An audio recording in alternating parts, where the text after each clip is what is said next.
Looks like got garage doors put on the front today.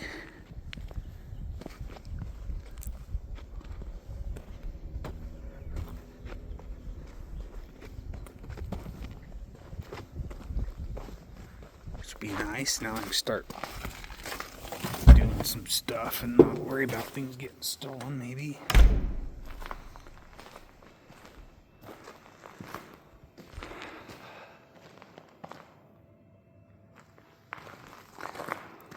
I'm not a fan of showing things off in here.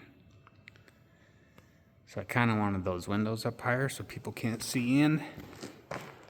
But I'll come up with something to cover them up if I want.